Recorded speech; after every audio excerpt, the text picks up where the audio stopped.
It was the summer of 1998 when I first heard about the strange situation unfolding in a small, quiet village in the heart of America. I had just come back from college, eager to reconnect with the people and places I had left behind. The village, nestled in the hills, was full of familiar faces, and life seemed peaceful, almost untouched by the fast paced world outside. But everything changed when I overheard a conversation in the local diner one morning. A group of older women was gossiping, as they often did, but their voices were filled with something different this time: fear. They spoke in hushed tones about a young man, Ben, who had worked as a farmhand on the outskirts of town. Ben was a quiet, hard-working guy, the kind you never really noticed unless you were looking. He was known for his kindness and his humble nature, never the center of attention, but always willing to lend a hand. But now, they said, he was caught up in a scandal that no one could explain. A woman no one had seen before had appeared in the village, claiming she was pregnant with his child. The strange part? No one knew who she was. She wasn't from around here. She didn't belong to any of the neighboring towns, and she didn't have family or friends in the village. People speculated all sorts of things.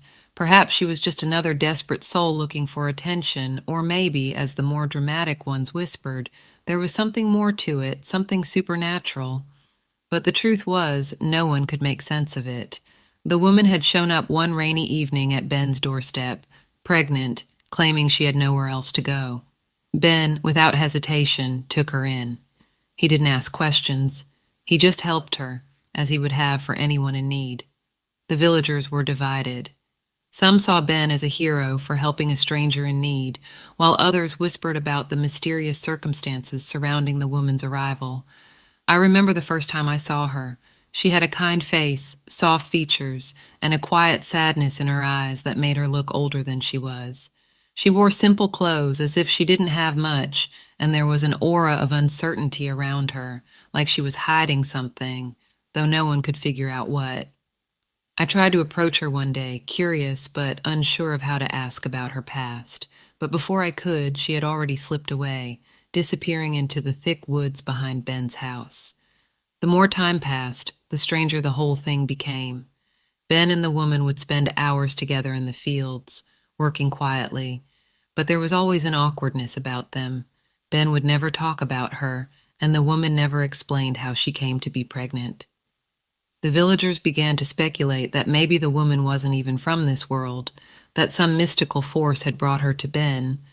Some even said that it was a miracle that Ben was chosen to raise a child that wasn't his. Others, however, believed she was simply a woman in distress, someone who had been through unimaginable hardship, and perhaps it was just the circumstances of life that had brought her here. As weeks went by, the woman's belly grew, and the mystery only deepened. Some of the older folks started praying for her, thinking that she might need divine intervention. And then, one day, the unthinkable happened. Ben disappeared. No one knew where he went. His house was locked, the fields abandoned, and the woman was nowhere to be found. It was as if they had vanished into thin air. I remember the day I found Ben's truck parked in the woods, the engine still running. I walked through the trees, my heart racing, and found him lying on the ground, unconscious, but alive. The woman was nowhere to be found.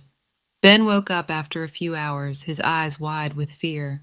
He couldn't remember much of what happened, only that the woman had taken him deep into the woods and that she had told him things he couldn't understand.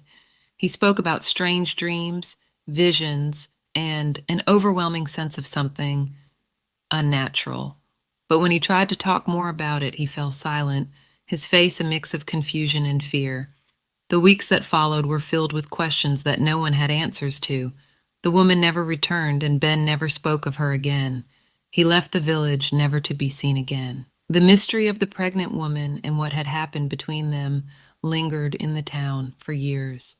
I often think back to that time, wondering if there was more to the story than what we saw, if something truly supernatural had occurred, or if it was just the mind of a man caught up in an overwhelming situation. But the truth is, no one knows. The village moved on, as villages do, and life continued, but every now and then, when I walk through those same woods where Ben disappeared, I can't help but feel a chill down my spine. wondering if something out there still remembers what happened to the man and the unknown woman who changed everything.